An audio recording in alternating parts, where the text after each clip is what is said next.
No, you're not too picky. No, you're not too difficult. And no, you're not playing any games. You're just freaking tired of this nonsense that's going on nowadays. You're tired of crumbs of attention. You're tired of inconsistent behavior. You're tired of low effort. And I think that this high standards term is often confused with just the basic respect. It's absolutely okay to expect people to respect you. It's just the bare minimum. It's bare, like the bottom line, the bottom of the bottom. I hear so many times people say, oh my God, she's so difficult. She's playing hard to get. And there is a big difference between being difficult and playing hard to get versus being just somebody who respects herself. And the big difference is when you respect herself and when you have your own boundaries and when you have your own standards, it's not in order to control others. It's just in order to protect yourself from something that's not for you. Versus playing hard to get is trying to control somebody, trying to manipulate somebody with your games, delayed replies, or being hot and cold. This is bullshit. I don't believe in this, neither in men nor in women, and I think that everything should be honest and straightforward, and you should express whatever it is that you feel that you should express. I mean, not like absolutely everything, but as far as your standards and what you accept and what you don't accept, this is something that you should absolutely express and not be afraid to do so. You know, unfortunately, this new dating culture normalized such things as low effort, delayed replies, the absence of any plan whatsoever. And so when women start to wait for something like that, then guys starting to realize that it's not actually enough to behave like a jerk. And again, I'm not saying that because I want to offend men or because I'm a men hater, nothing like that. I love men, okay? And I would love to meet somebody that would be compatible with me for a long term. So what I think is the bare minimum for nowadays, actually not only nowadays, for every days. And if a woman doesn't see these things in a man, there is absolutely nothing to talk about there because it's really, literally the bare minimum. So first and foremost, it's consistency. Women now want consistency from men. And if they see that a man starts to behave like some weirdo, behaving hot and cold, texting one day, not texting another day, saying you're amazing the next day, he says something bad about you or doesn't say anything at all, being inconsistent is not attractive. So, not only in men, by the way, in women as well. Consistency is something that builds trust, is something that builds respect, and if there is no consistency in any relationship, it's not a relationship, it's bullshit, actually. So, if a guy is not consistent, what are we talking about here? Number 2 is respect. Respect is something that absolutely should be within any relationship. It is the same essential thing as consistency, maybe even more important. What respect means? It means no offensive jokes, no pushing boundaries, no power games, no manipulation, no some weird behavior that clearly doesn't respect your boundaries that you set up before. So if you see that when you say something that you don't like, and if you see that a man tries to do that again and again and again, and he doesn't care about the fact that you already told him that you don't like it, clearly he doesn't care about you and about how you feel. So this is a disrespect which you should not tolerate. You cannot do anything about it. It's just shitty and you should just move on to somebody else. The third thing is clear intentions. Nowadays, breadcrumbing is so popular. Oh my God, these guys love to keep you as an option. They love to collect women from different dating apps. They like to date multiple women because they have this incredible FOMO, fear of missing out, that, oh my God, if I will start dating this woman, what else can I lose? What else can I miss? I should try each and every woman. Maybe she has something different down below. But as we all know, there is nothing different there. If again, he plays hot and cold, he keeps you as an option, he texts you late at night, he tries to make last minute plans with you, and he doesn't care about your standards, it means that he's not really serious about you, you're not a priority, and you're just an option. And that's a very shitty situation to be in,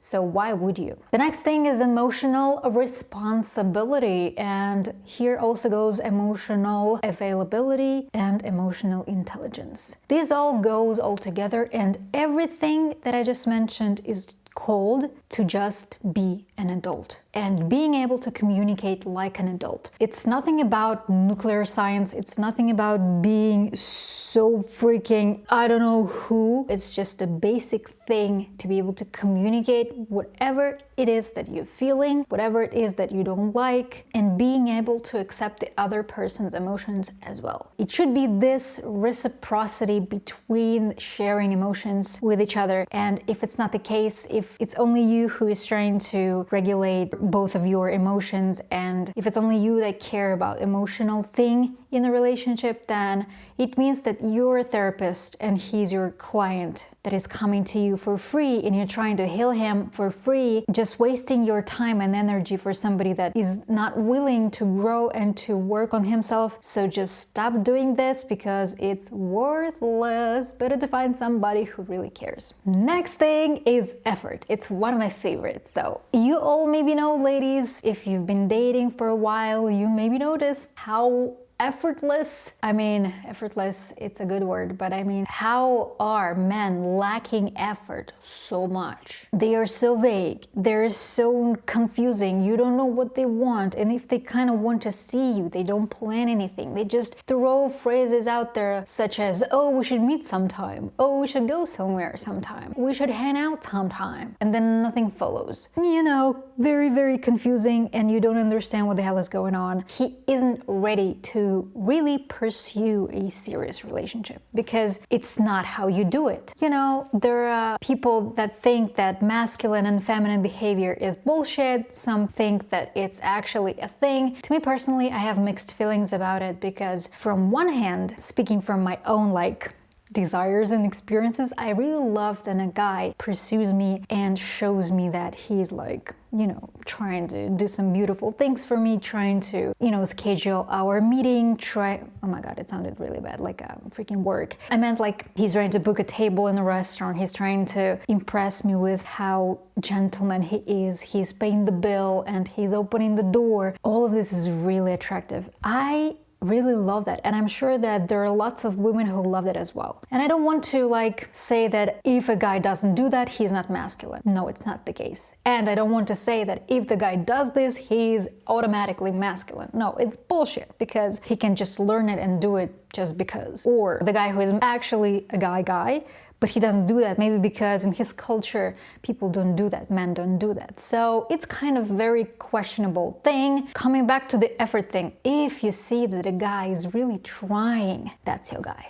But if you see this nonchalant vibes, oh, maybe we should hang out sometime, oh, maybe we should dump this, it isn't worth your time. And I think that also a guy should be kind to you and to himself and to just people around him. He just should be really trying to understand your point of view. He should be willing to understand you. He should be willing to show empathy. For example, if you're feeling differently than he is, he should be willing to understand why you're feeling that way. And if he offended you, then he should be willing to empathize with you and understand why you freaking crying on the date.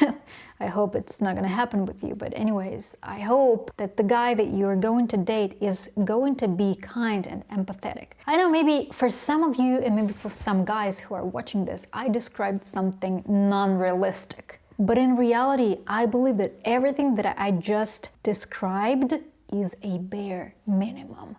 Would you want to have as a husband somebody who is missing something of that? Would you want to have a husband who is not kind? Would you want to have a husband who is lacking effort? Would you want to have a husband who doesn't respect you? Of course not. You cannot exclude any of these qualities because it's just essentials. It's just the foundation. And if the guy does not have it, there is nothing you can do to make it work. And women nowadays are getting gaslit for, oh, you are just asking for too much. Such men do not exist. Oh, you're just too picky. You're just too difficult. You're just too that and this. No, you're not just too much. Trust me, believe me, you are not too much. I know from my own experience, and I already was in a marriage. I am divorced right now, and I am single for a year and a little bit. Now, as I'm dating again, I can see how much I changed from what I was before. Before, I didn't really have any of those standards because I was a young, silly girl that believed in just pure love, and I didn't really know back then what should I expect from people and what should I,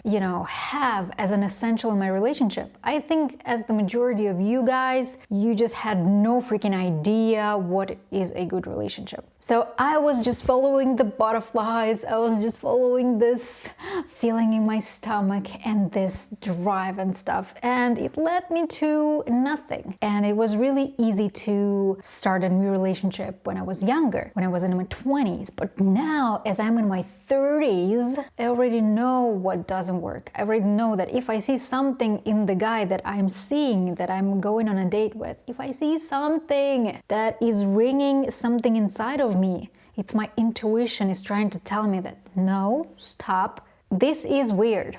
Okay, you should not continue with this guy because this feels really weird. Something feels off. Previously, maybe if I even had such a feeling, I tried to suppress it because I was trying to tell myself it will pass, because he's so beautiful, he's so handsome, he's so charismatic.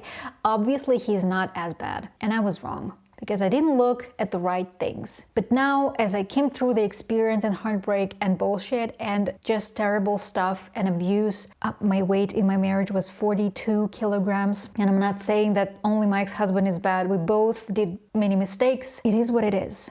Okay, I now know what it is that I want from a relationship, and I'm just not willing to settle for just crumbs of bullshit because I don't need the crumbs, because I feel just absolutely normal and fine with myself on my own. I'm living in my apartment by myself,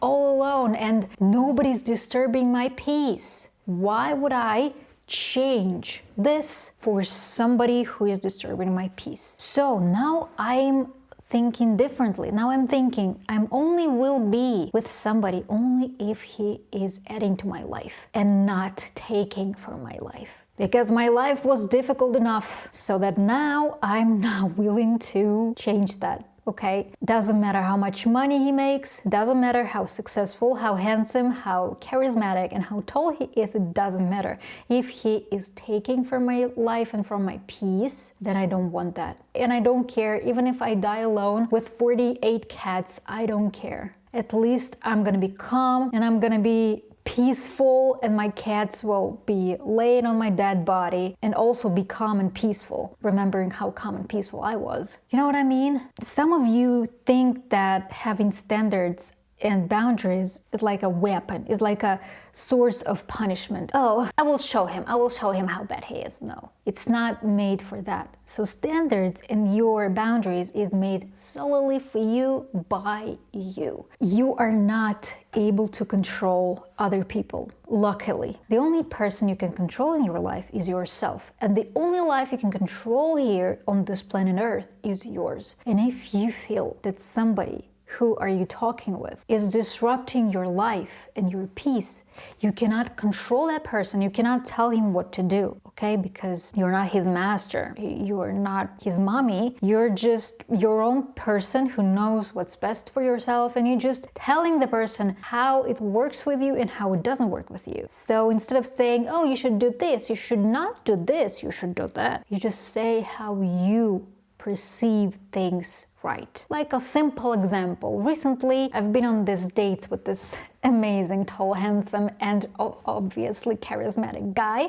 I've been on 2 dates with him, and I have a really soft spot for Americans and like English-speaking people. I myself, English is not my native language, as far as you already perhaps noticed, but I really have a soft spot for English-speaking men. We had these dates 2 dates with this guy, and he's not really loving to plan stuff. He's like this guy who's asking, hey, what's up?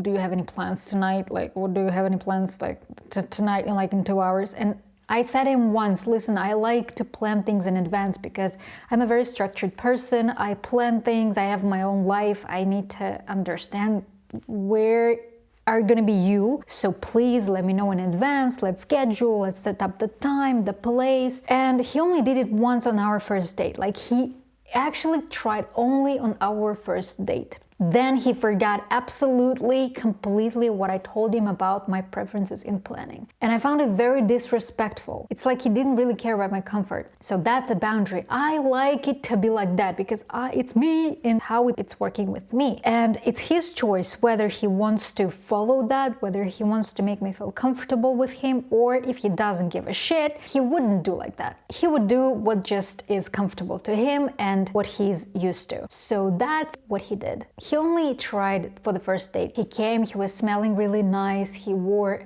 a clean t-shirt, very beautiful one. He was so gentleman. He booked a table, by the way, and paid for the bill for the great dinner we had. But the second date was nothing like the first one. Nothing like the first one. He didn't book the table. We wandered around the city in the end of the week, where it's almost impossible to find any free space in any place because it's the end of the week. Everybody's like hanging out and having fun, and everything is just booked. I told him I don't really want to like wander around in the end of the week because it's going to be very devastating. And it was actually, because we were wandering around because he didn't book anything, and it was just, but it was not the only thing that happened. The third date never really happened because he again said, "What are your plans for tomorrow?" I said, I didn't actually plan anything for tomorrow, so nothing there yet. And then he stopped texting me, and then the next morning he sends me the place, like the link in Google Maps, and says, "Let's start here at 9. But I didn't know that we actually scheduled anything, because the day when he, previous day when he asked what my plans were, he didn't continue conversation. He didn't say, okay, then let's go out together. Let's go on a date. He didn't say anything. He just disappeared after that. And I planned something already because it's the end of the week and I wanted to not lose it. And so I planned something. And when he texted me the next morning with the place and said, let's hang out here, I said, I'm sorry, but I didn't know that we scheduled a meeting. Like, we are going to go somewhere, so I planned something else. And he said, oh, no problem, have a nice evening. And since then he disappeared. So this, my standard, my boundary of not agreeing to last minute plans scared him away. He just disappeared after that. And it will happen to many men out there. It will happen because not everybody is ready to accept these inconveniences, because these inconveniences that women give to men with their boundaries, it takes some work, it takes some effort to overcome them and try to suggest something else, something more comfortable for both of you. And not everybody is ready to do that. So if a man is scared away by your boundaries, is actually good, because you know from the get-go that it's not for you. Even though I'm kind of sad because I really liked him, but I knew he was not good for me long term because of other reasons, but maybe, it's good that it happened earlier than later. I try to not cut off people very fast, because I try to give chances more to try to get to know a person more. And I really wanted to go on a third date with him to really assess for myself, what do I feel towards this person? How do I see us together, or whether I'm not seeing us together. But it didn't happen, and I don't think it will happen anytime soon or ever, because he just doesn't give a shit about my boundaries. He doesn't give a shit what is comfortable for me. And this is important to me. I cannot hang out with people who don't give a shit about me, and you should not too. So I suggest you, instead of trying to say to yourself and gaslight yourself about that, oh my God, I'm just too much, I'm just too picky. No, girl, you're not. You're just absolutely fine. Listen to your intuition, know what's best for you, and only hang out with people who do respect you and who do care about you. That's it. I would appreciate it if you subscribe to this channel, because probably you like that if you stayed till the end. So thank you for watching. My name is Masha, and I will see you really soon. Hugs and kisses, and take care.